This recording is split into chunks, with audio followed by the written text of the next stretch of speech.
రాజమౌళి ఒక video viral అవుతుంది. ఆ వీడియోలో ఆయన ఏం చెప్తుండంటే, నాకు హనుమంతు పైన విశ్వాసమే లేదు, మా అమ్మ నాన్నకి ఉన్నది కానీ నాకు లేదని ఆయన ఈ విధంగా మాట్లాడుతుండ్రు.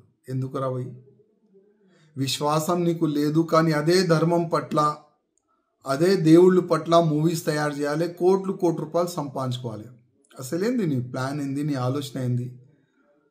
అంటే ఆల్రెడీ ఇంకొక మూవీ తీస్తున్నావు వారణాసి, దాంట్లో మహేష్ బాబుకి తీసుకున్నావు. అంటే ఆ మూవీ ఎక్కువ ప్రచారం కావాలని నీ ఉద్దేశమా, లేక నిజమైన నువ్వు నాస్తికుడా? ఒకసారి డిక్లేర్ చేయి. అసలు నీ తప్పు కాదు, మా హిందువుల్లోనే ఒక తప్పు ఉన్నది. నీలాంటి ఫాల్టు డైరెక్టర్కి, ప్రొడ్యూసర్కి అసలు ఐడెంటిఫై మా హిందువులు చేస్తలేరు. నీకు ధర్మం పట్ల అభిమానం లేదు, మా దేవుళ్ళ పైన అభిమానం నీకు లేదు. నీ మూవీస్ ఎందుకు చూడాలి మా హిందువులు? బాహుబలి మూవీ తీసినావు, ఆ ప్రభాస్తోని శివలింగం లేపట్టినావు, దాంట్లో కోట్ల రూపాయలు సంపాదించుకున్నావు ఆ మూవీతోని, ఫస్ట్ పార్ట్ సెకండ్ పార్ట్తోని. మళ్ళా మా హిందూ దేవుళ్ళ పైన నీకు నమ్మకం లేదు.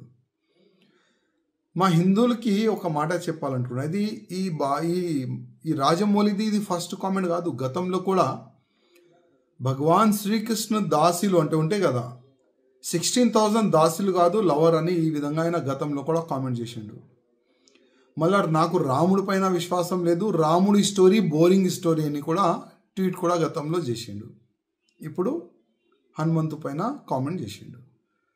నా హిందువులారకి ఒక నివేదిక చేస్తున్నా, ఇట్లాంటి ఫాల్తూ డైరెక్టర్, ఫాల్తూ ప్రొడ్యూసర్ పైన కంప్లైంట్ ఇవ్వండి. ఇట్లాంటి వ్యక్తులకి జైల్లో పడేస్తే అర్థమవుతుంది, హిందూ దేవుళ్ళ పైన కామెంట్ చేస్తే అసలు ఏమవుతుంది నా గతి అని ఈయనకి అర్థమవుతుంది. అదేవిధంగా ఈ ఫాల్తూ డైరెక్టర్, ప్రొడ్యూసర్ తీసిన మూవీ ఎవరు కూడా చూడకండి. మనం చూస్తాం కోట్ల రూపాయలు, 100 కోట్ల రూపాయలు, 1000 కోట్ల రూపాయలు ఈయనకి సంపాదించిస్తాం. అందుకోసం ఈ నాస్తికుడు మన ధర్మం పైన ఏ నోరుకు వస్తే అది కామెంట్ చేస్తుండ్రు. అందుకోసం మన హిందువులకి కొద్దిగా అర్థం కావాలి, మన ధర్మం పైన, మన దేశం పైన, మన సమాజం పైన ఎవరైనా తప్పుగా కామెంట్ చేస్తే ఆయన గతి ఏమవుతుంది, కొద్దిగా మన హిందువుల్లో ఒక అవేర్నెస్ వచ్చే ఇప్పుడు అవసరం ఉన్నది.